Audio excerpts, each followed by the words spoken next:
Waiting for your mama. Look, do you know this Derek clown that you used to represent? The one my mother's seeing? Do you know him? If I represented him, then of course I know him. Well, what's his address? 611 Westchester Lane. That's your address. Yes, it is. Come over. Veronica, what's it? Bring a condom. Oh, bring two. Hey. Your character in the Have and Have Not is penned evil, deliciously evil, the ice queen, and the worst of the worst. But your character is powerful the way that Alexis Carrington Colby was in the 80s broadcast of Dynasty. Do you think it's important for women of color to choose roles like that stretch them outside of themselves to step into power boldly by soul transformation and reinvention? Absolutely. I think it's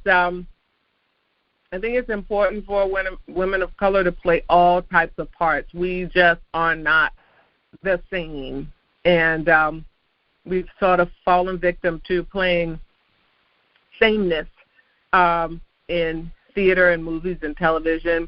This is the black girl, and this is how the black girl would act, and this is how the black mother would act, and we are so different. We really do.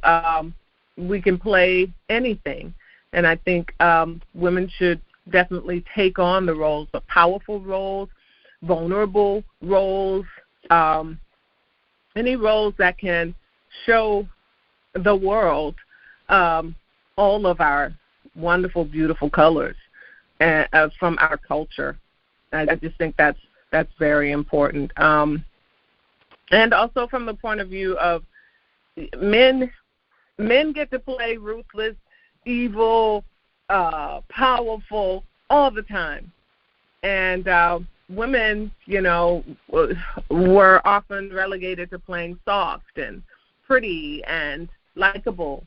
And I think, having the opportunity, thankfully to Tyler Perry, to play those powerful roles that usually men play is great as well. Okay. And then one day you're completely engulfed with being Veronica, where you're on set, rising to the challenges, and you're not even sleeping at night because you're locked in totality of that character. Then the next day you're mom and you're a loving wife. How do you find balance and control with your life? I think the same way anybody does. I think that I go to work and I play a character, and so that is my job, to bring that character to life. Others go to teach class, and other women go to the hospital and they're nurses.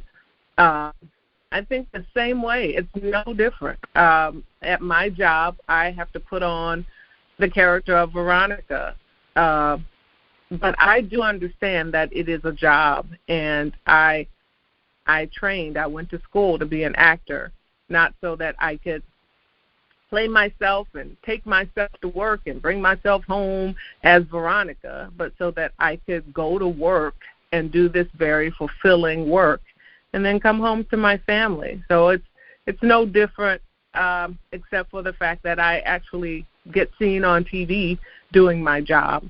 But many women have to balance their job, their work, and their family life. And it is always a challenge, but we do it. We do it. We're strong like that.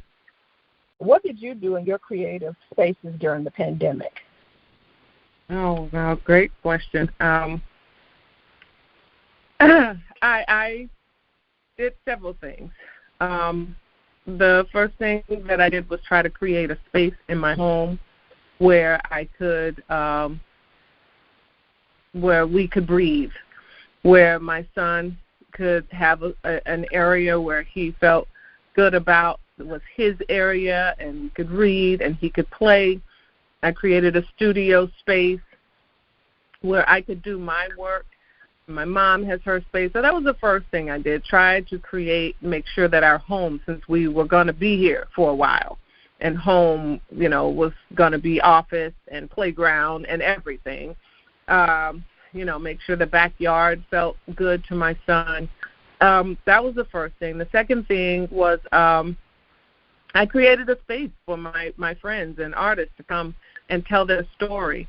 I think that we are many times inspired and healed by other people's stories when we hear that, I'm not the only one that went through that. Someone else felt the same way. And so I created a YouTube channel called Artist Talk. And artists come on and spend about 45 minutes telling their method and how they got to where they are. And this is helpful information for newcomers as well. And then when George Floyd happened and everybody was so disillusioned and hurt by that, there was a whole nother revolution that started. And so I created another platform called Black Woke Business Spotlight, where I started to give 10-minute spotlights to small business owners who were black or woke. They didn't have to be black, but they sure had to be woke. They had to understand where we were as a community, as a culture, and be empathetic and compassionate toward that. And so I feature a new business every week and hopefully highlight that business so that we can be very conscientious about how we spend our money and where we spend our money.